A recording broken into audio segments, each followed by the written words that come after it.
Hey folks, Kevin here. Well, it's June 4th, 2020, and today I thought what we do is take a look at the gardens, another garden tour. We've gotten some more of the transplants in the ground. They've been hardened off very well over the last week and a half, and we still have a few more plants to get in the ground, but I thought what we do is throw on the helmet cam and take a look and see how the beds are looking. So here we go. So I thought I'd start over here outside of the western garden plot, and we have the gooseberries, the perennials that we're doing stooling or mounding to go ahead and propagate, expand one plant into several plants. The chamomile is getting ready for Thea to harvest here pretty soon, if she can get some of that.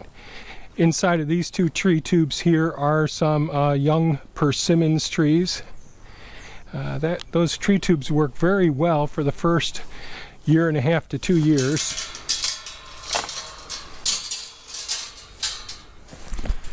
Okay, now we had the Acer cabbage planted and the cauliflower planted in the last video. They've grown a little bit. I had to replace a couple of the plants. But we got the drip irrigation in, so I'm real happy about that. We still have to put the weed mats down so we can control all the weeds here in the beds. And here are the blueberry plants. Over here, the 3 rows. These, we made a video on transplanting the 1-year-old blueberry plants. So they're doing pretty well so far. And over here on this side is where the honeyberries. I did stick just a few of the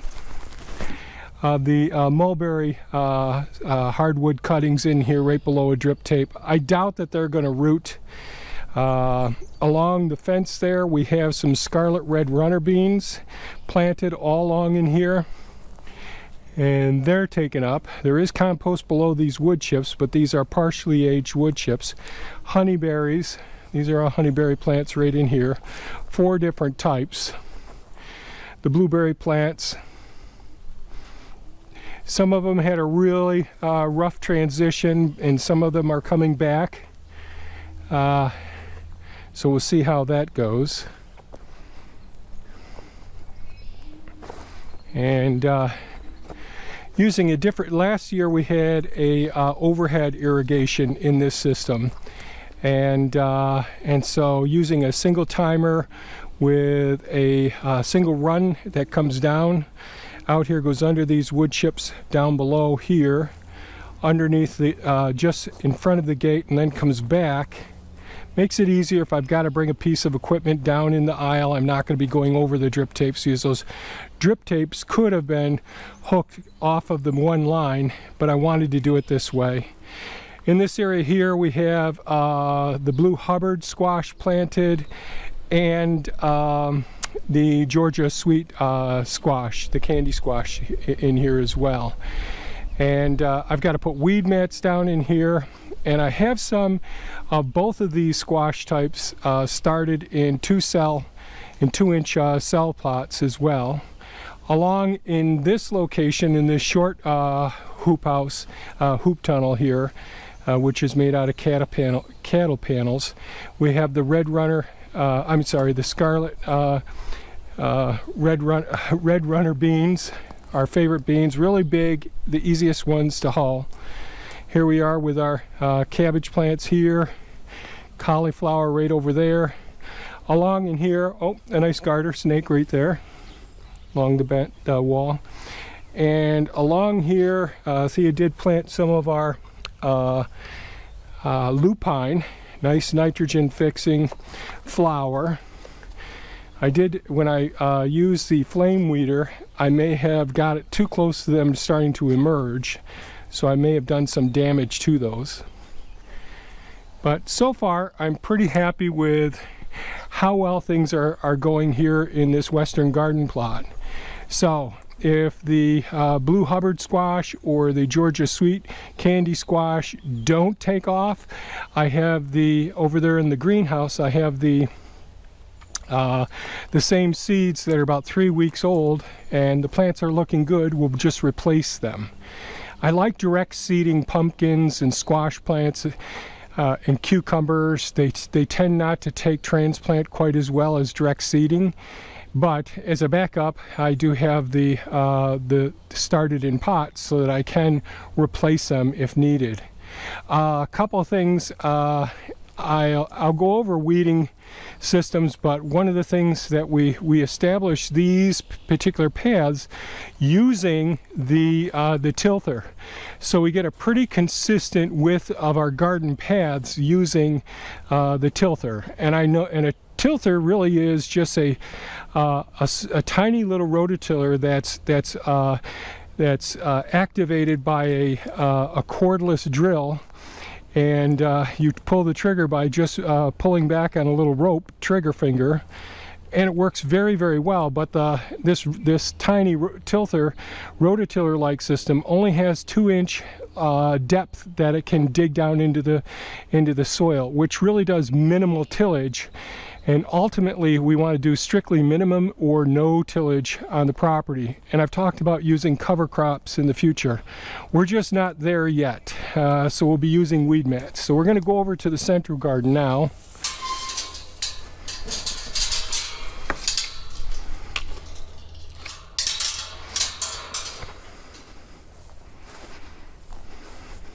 Still have a few wood chips I've got to get out of the trailer. I'll show you where I loaded up the trailer and deposited some chips with a mini excavator over in the eastern garden plot. So a couple of things that we have done. Yesterday I was able to get the Premier 1 fencing put up, and today I was able to finish putting some of the T-posts in. Excuse me. We don't have much luck with the Premier 1 fencing on our property, unfortunately, and the reason is because our ground is so hard. And then when we build our beds, either with wood chips or compost and all, that ends up being too soft to support them. So I use the T-posts. And what I do is I use the plastic reusable wire cable ties and hook them right directly to the T-posts, which I can drive down into the really hard soil that we have here on our property. So this isn't ready yet. The drip irrigation is hooked up at this point. The comfrey is doing well. It recovered from the tarp being over them initially. This is a row of sweet corn. Just waiting for the sweet corn to start to emerge. It's just starting today. I plant my sweet corn deeper, about a full 2 inches deep. And the reason that I do that is because sweet corn really needs to get some really deep roots on the property in order to withstand the high winds that we get out of the west. And that's why we put it right on the east side of this building. But still the winds are really bad. Once these get up over 10, 12 foot tall, the winds do come down and hit them pretty hard. So 2 single rows, the tarp will be closed up afterwards. Down here we have our San Marzano tomatoes. We only grow the one type of tomatoes now. We really love them. They have less water, they taste great and all. Here are a row of banana peppers in this row, a row of broccoli in this area here, some bell peppers down in this row. Curly kale will end up going in this spot here.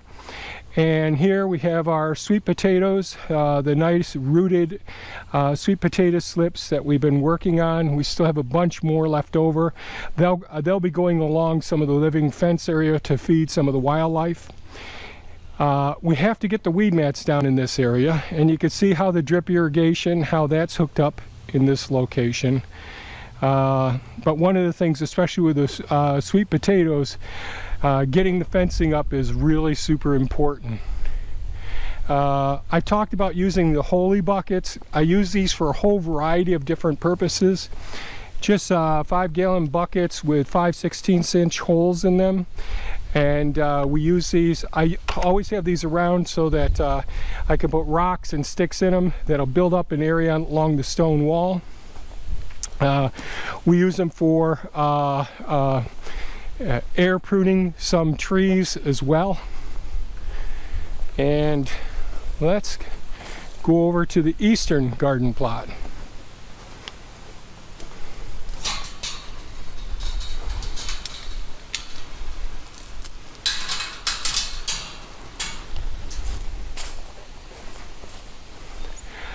Painted turtles are out now, starting to lay their eggs. Really, really nice. I've mentioned in a couple of videos, if I were to design a market garden, I wouldn't have my main driveway going right through different garden beds. And the beds wouldn't be of all different lengths like they are in both of these in these gardens. The reason that they're of different lengths is because this is where the our access road goes out to the various other roads, and so we have the 4 corners here, and then going out to the sugar shack, the honey hut, and all the other food forest areas, which is really important. I do have some vetch and horsetail issues over here with the iris beds, and let's go through. Bear with me one second.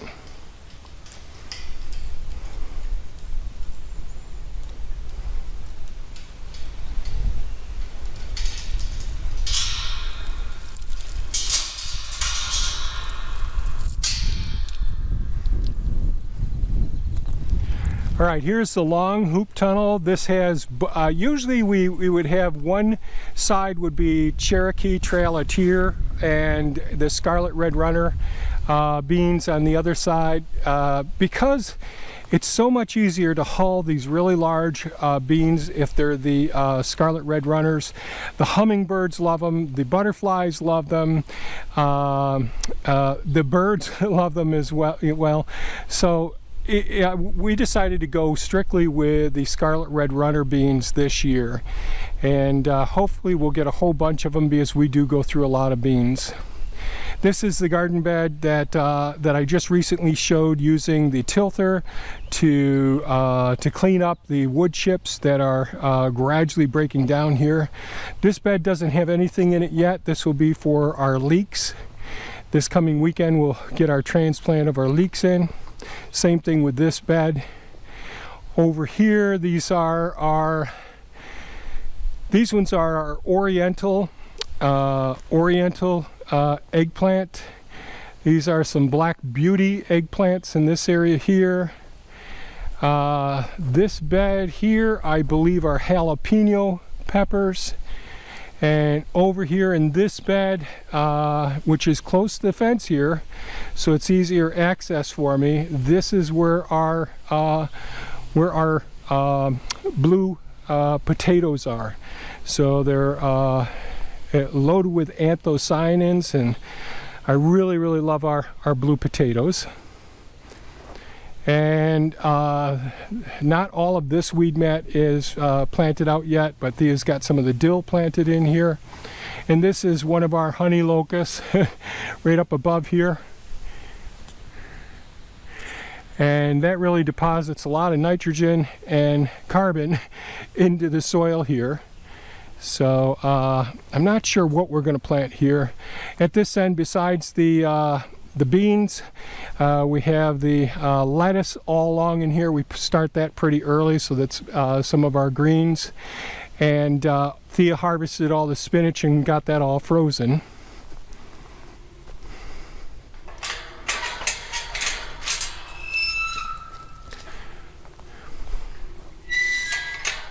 So this is our dog run area over here. I thought I'd take a break from the garden for a second. And hanging on that pergola right over to the west of us right now, and encompassing some of the railing for our dog run fencing, is the hardy kiwi. And because of the current pandemic, we didn't decide to have our table and multiple chairs for guests here. So we just have our 2 seats and a small table there for Thea and I to sit down and take breaks. Here are some of the lupine here, and beautiful nitrogen fixing. The bees love these birds, these flowers as well. Some more lupine here. We have a dwarf peach tree, one of my favorite peach trees in this area, and these are red maples here. So both of these are red maples. And this maple here really provides a lot of shade for the house. Hanky panky.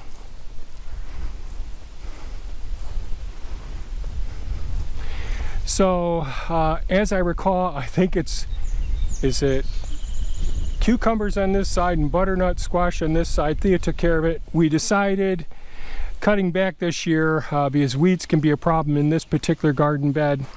So we're just going to leave this one tarp. Got cardboard down right now.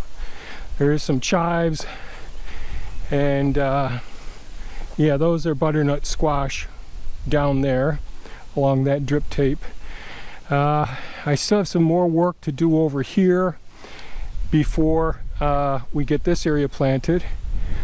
In this location here, so these are some of our chili peppers down here. So we got 2 rows of chili peppers here, our red onions all along in this area, and they've been doing okay. And our strawberries in our handicap beds.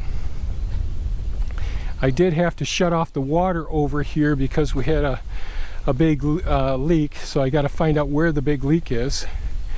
Our rain gutter bed, we didn't get planted yet. I have to do some weeding on this one. This is the area that we have a bed here that we grow pumpkins, watermelons, and squash in this area here. And it was all wood chipped on either side, but over the last 2 years it dropped down about 2 feet on each side. So I brought in a full load of wood chips and built that up. Our lavender hasn't done as well, and we've battled with some weeds over here as well. We got one lavender plant that's doing pretty nicely here, but I've neglected it and haven't taken good care of these. So I think we might be putting some thyme and sage over in this area. We have a front herb garden where we have thyme there, and most of our herbs are out back in the food forest or in the other sitting area out back. Still have to pull the pins out of some of these tarps and get the rest of them up, get them set. Oh, kidney beans along this bed here, and the other strawberry bed over here.